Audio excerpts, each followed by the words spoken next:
Jika kemarin kita membahas persiapan timnas Vietnam, kini kita akan membahas tim yang bakal jadi mimpi buruk bagi The Golden Star.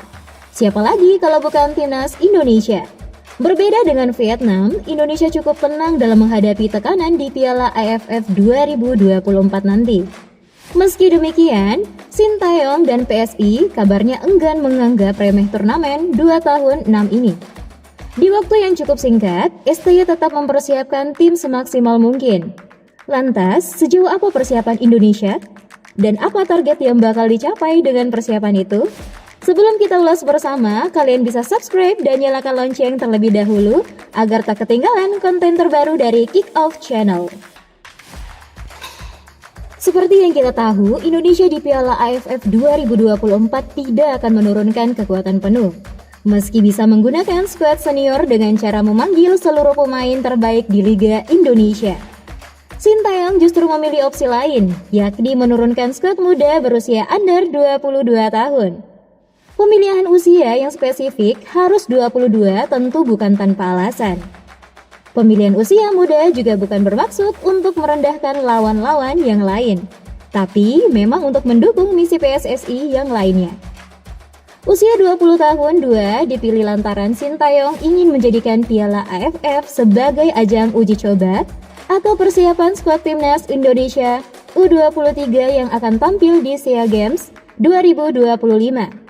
Turnamen itu akan digelar Desember tahun 2025 di Thailand. Dalam ajang tersebut, PSI mematok target mentok medali emas adalah harga mati bagi Sintayong. Meski cuma pakai pemain muda, Sintayong tetap memaksimalkan persiapan untuk efisiensi waktu dan anggaran. Sin menunjuk Bali sebagai tempat latihan skuad Piala AFF. Ini di luar kebiasaan, karena biasanya Sin selalu minta izin PSSI untuk melakukan TC di luar negeri, entah itu di Korea Selatan atau di Qatar. Tapi, mengapa harus Bali? Kenapa tidak di Jakarta saja, lebih dekat dan tidak bolak-balik? Ternyata ini adalah permintaan khusus dari Sintayong agar bisa menggunakan fasilitas milik Bali United. Pelatih asal Korea Selatan itu menilai Bali United Training Center memiliki fasilitas kelas wahid terletak di Gianyar. BU Training Center terdiri di atas lahan seluas 30 hektar dengan fasilitas yang berstandar FIFA. Adanya fasilitas yang mumpuni akan sangat mendukung kebutuhan tim. Sintayong juga sempat menyinggung kurang memadainya lapangan latihan yang ada di Jakarta. Seperti yang bisa dilihat, memang sudah sangat baik lapangannya. Sedangkan di Jakarta memang tidak terlalu banyak lapangan. Bali United sudah membangun lapangan dengan baik. Rangkaian latihan ini berlangsung hingga ke 3 Desember 2024. Sebelum tim kembali ke Jakarta pada ke-4 Desember 2024. Selama 2 hari pertama menjalani pemusatan latihan di Bali, Sintayong memberikan menu latihan yang berfokus pada peningkatan fisik pemain. Jadi berlatih di gym, jadi menu sarapan. Punggawa skuad Garuda di BU Training Center. Sementara memasuki minggu kedua, Indonesia menjalani latihan taktik. Sintayong disibukkan dengan bongkar pasang komposisi apa yang cocok untuk skuad yang ada. Hal ini dilakukan demi membangun chemistry. Ya, chemistry dinilai sangat penting mengingat pemain yang mendapat panggilan memiliki latar belakang yang berbeda-beda. Ada yang dari timnas U19, timnas U23 senior PON, bahkan ada yang baru pertama kali dipanggil masuk tim nasional. Rivaldo Ero, Pak Lahan, dan Armando Obed Eropa misalnya. Jadi masih banyak yang belum pernah bermain dalam satu tim yang sama. Selain mencoba wajah-wajah baru, Sintayong juga ingin memperkuat timnya dengan memanggil pemain-pemain abroad. Setidaknya, ada 7 nama yang masuk dalam daftar panggilan tim nasional Indonesia. Ketujuh pemain itu adalah Pratama Arhan, Marcelino Ferdinand, Ronaldo Lokate, Asnawi Mangkualam, Eva Riener, Justin Hebner, dan El Klumar alias Rafael Strijk. Menurut sumber yang ada, baru 3 pemain abroad yang sudah bergabung dengan skuad timnas Indonesia. Pemain itu adalah Ronaldo, Lino, dan Arhan. Sementara Asnawi akan menyusul di tanggal ke-16 Desember. Sisanya, pemain-pemain yang berkarir di Eropa dan Australia masih menunggu kabar. Menurut manajer timnas Indonesia, Sumarjiong UT selaku klub Ivar dan Wolf U21, selaku klub Justin Hubner kemungkinannya kecil untuk melepas pemainnya. Itu karena status Piala AFF yang tidak masuk agenda FIFA. Sedangkan, Strik British Ben Roer selaku klub barunya mengizinkan. Tapi, Rafa baru boleh bergabung jika Indonesia mencapai partai semifinal. Saat ini, pihak PSSI sedang berupaya lagi untuk memanggil ketiga pemain tersebut dengan mengirimkan email kepada masing-masing klub, khususnya Rafa. PSSI menego British Band agar mau melepasnya untuk laga melawan Filipina pada tanggal ke-21 Desember.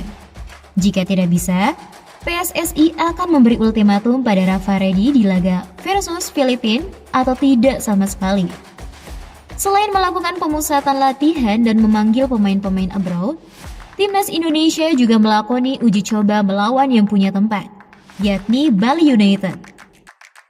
Laga ini dimainkan di hari terakhir sebelum para pemain kembali ke Jakarta, guna mempersiapkan keberangkatan ke Myanmar. Laga yang dimainkan di Stadion Kapten Iwayan Dipta itu berakhir dengan skor 2-1 untuk kemenangan skuad Garuda. 2 gol kemenangan timnas Indonesia dicetak Arhan Kaka melalui sepakan penalti di babak pertama dan Marcelino Ferdinand di babak kedua. Di laga tersebut, Bali United tidak diperkuat pemain-pemain inti. Stefano Cugura mengutus pemain cadangan dan beberapa pemain Bali United U20 untuk menghadapi Indonesia. Dengan kemenangan ini, Sintayong sebenarnya belum puas. Apalagi kesempatan uji cobanya hanya sekali. Berbeda dengan Vietnam yang sampai 3 kali uji coba di negeri gingseng sana. Tapi apa boleh buat, Indonesia memang tidak memiliki banyak waktu. Bak sebuah band yang sedang naik daun. Jadwal tanding Indonesia terlalu padat. Persiapan buat turnamen kelas 2 macam Piala AFF pun jadi minim. Sintayong pun mengaku masih ada banyak PR yang harus diselesaikan, seperti tempo, permainan, dan konsistensi di babak kedua. Namun, dengan adanya laga tersebut, gambaran pola permainan skuad Garuda di Piala AFF 2024 nanti sudah mulai kelihatan. Sintayong akan tetap bermain dengan skema 3 back. Jika semua pemain komplit, maka trio back akan diisi oleh Kadek Ariel, Muhammad Ferrari, dan Justin Hubner. Sementara back sayap jelas jadi milik Asnawi dan Arhan. Namun, jika Justin tidak bisa hadir, maka Arhan akan menggantikannya. Posisi bek sayap kiri akan diserahkan kepada Doni Tripabungkas. Begitupun di lini tengah, susunan terbaiknya jelas Ivar Yener dan Arkan Fikri. Di lini depan, Sintayong memiliki banyak opsi. Jika Rafael Strah gagal hadir tepat waktu, maka ada Erlen Caraka di posisi sayap pada Ronaldo Kati dan Marcelino Ferdinand. Bahkan kedalaman lini depan cukup baik karena ada Arkan Kaka dan Arban Dopa.